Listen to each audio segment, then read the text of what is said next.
Bonjour, bienvenue dans cette vidéo sur les extrémas par rapport aux dérivés. Alors, tout d'abord, que sont les extrémas d'une fonction? Voici une fonction quelconque dont nous avons le graphe. Les extrémas sont simplement les minimums et les maximums de la fonction. Ici, intuitivement, graphiquement, on peut facilement deviner où il y a des extrémas.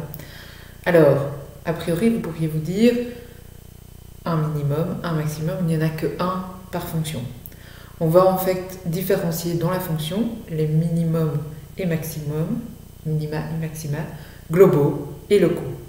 C'est-à-dire qu'une fonction peut avoir plusieurs maxima locaux et minima locaux. Donc ici, nous voyons un maxima global.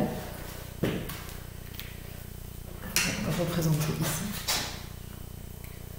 un maximum, un minimum, un maximum, un minimum, un maximum, un minimum. Alors chaque fois locaux, donc on peut imaginer autour ici de la concavité ou du sommet. Un maximum, un petit minimum. Et là, la fonction est simplement croissante. Alors qu'est-ce qu'on voit? Que peut-on analyser sur la fonction? Ici, à chaque fois, autour du maximum, d'abord elle est croissante et ensuite décroissante.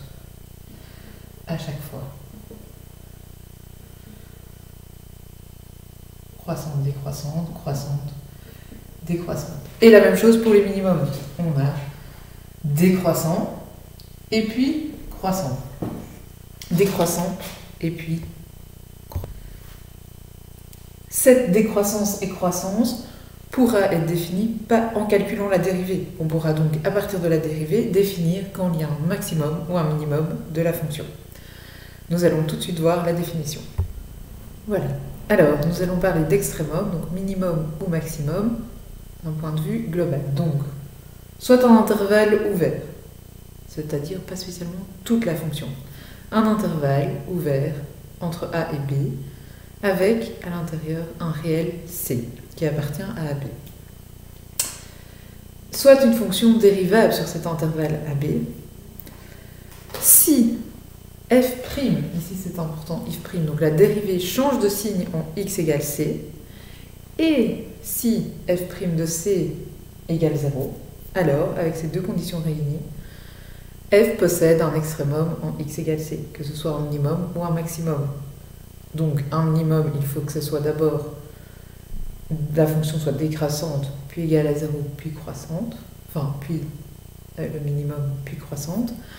Et pour le maximum, il faut qu'elle soit d'abord croissante, puis qu'elle atteigne un sommet, et puis qu'elle décroisse.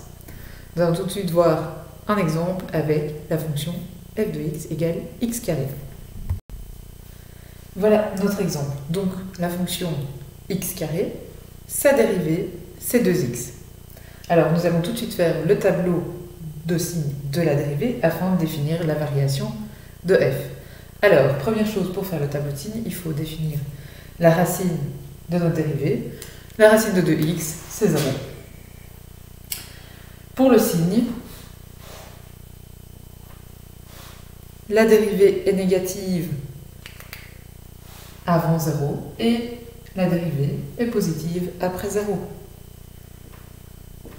Moins, plus, plus. On peut ainsi définir la variation de f. Donc quand la dérivée est négative, notre fonction est décroissante. Ensuite, après, elle est croissante. Nous avons ici un 0 et nous voyons bien que notre dérivée vaut 0 en x égale c. Prenons ici c égale 0. Et que nous avons un changement de signe avant et après ce 0. Nous avons donc ici un minimum. Voici. Nous allons maintenant voir deux cas particuliers par rapport à ces deux conditions. Si une des deux conditions n'est pas remplie, que se passe-t-il? Premier cas particulier, nous avons C qui n'appartient pas au domaine de dérivabilité de la fonction sur notre intervalle ouvert AB. À cet endroit-là, la dérivée change de signe, mais C n'est pas égal à 0, sans s'annuler. Donc f' de C n'est pas égal à 0. Et en plus, C ne fait pas partie du domaine de dérivabilité. Alors, dans ce cas-là, la fonction présente un point critique. Ces points critiques, nous les avons déjà rencontrés et sont au nombre de 3. Alors, nous avons le point anguleux, tout d'abord, qui présente 2 tangentes, dont une minimum non verticale. Ce qui fait que ce point-là ne fait pas partie du domaine de dérivabilité. Ensuite, nous avons le point à tangente verticale. Ce point-là admet donc une tangente, comme son nom l'indique, verticale, mais seulement une. Et donc, n'est pas dérivable, car il faut une tangente non verticale pour que ce soit dérivable. Le troisième point est le point de rebroussement, qui présente 2 tangentes verticales.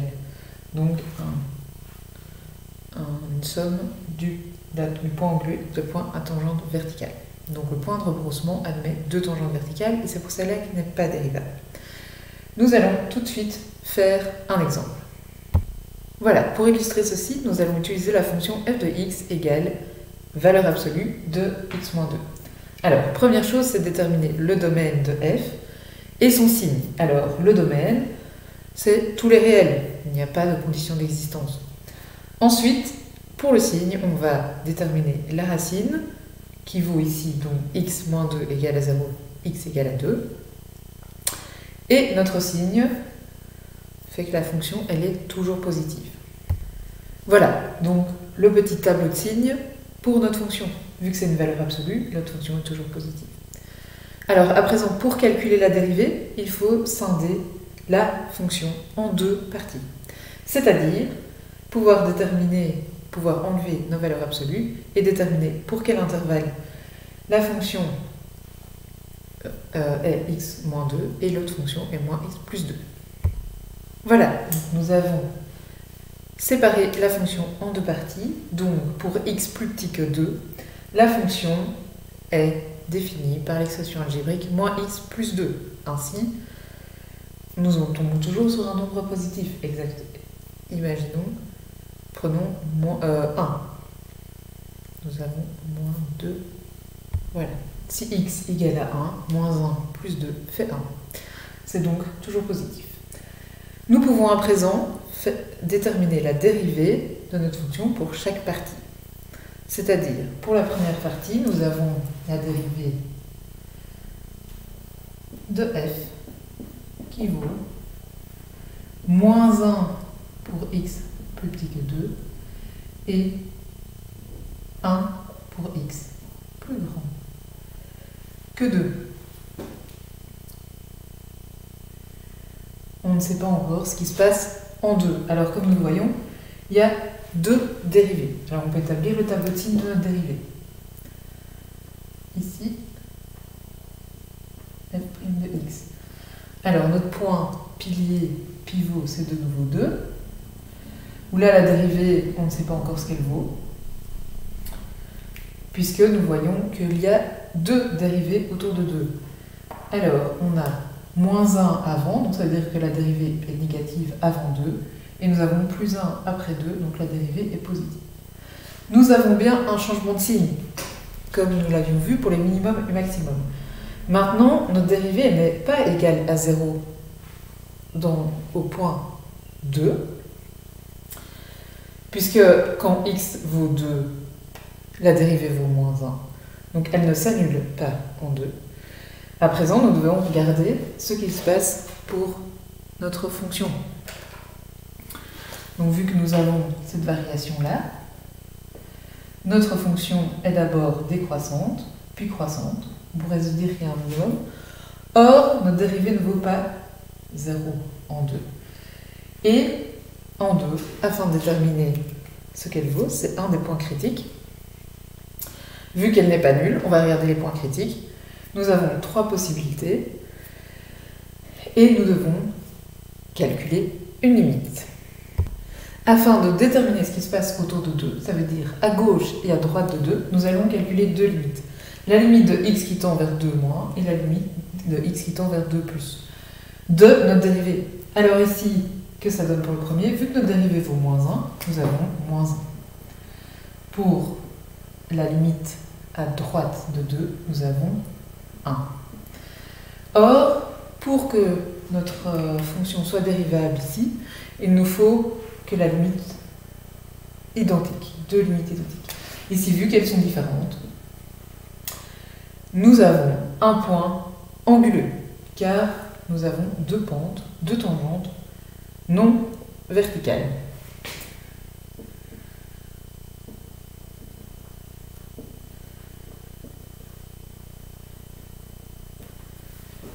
On peut donc ici, dans notre tableau de variation de notre fonction, ajouter un point anguleux.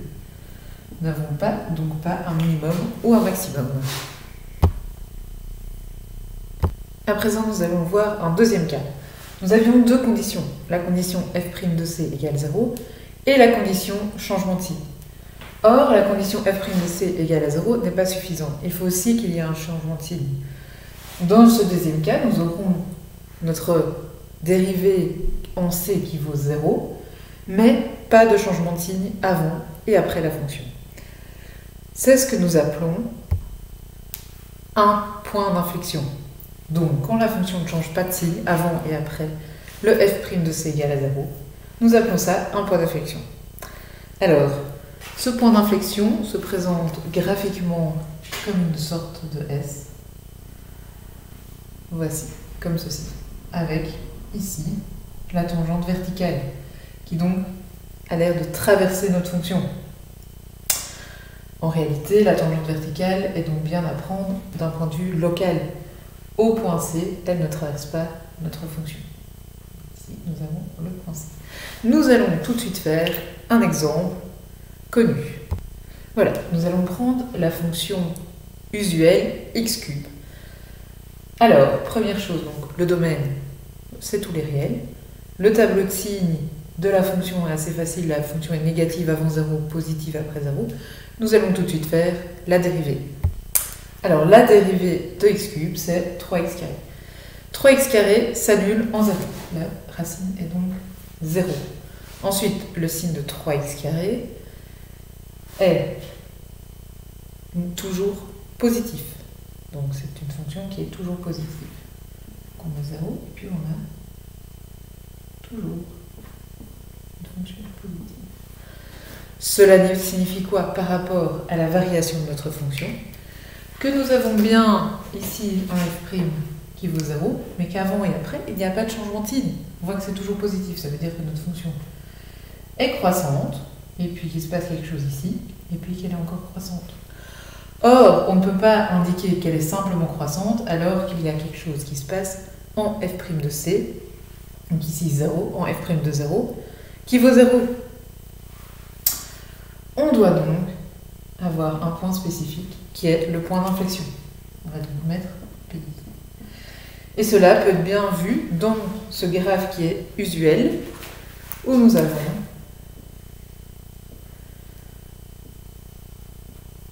une fonction qui croisse, se rapproche de 0 et qui remonte. Et qui fait une sorte de S en 0. Voilà. Nous avons terminé pour les extraits communs.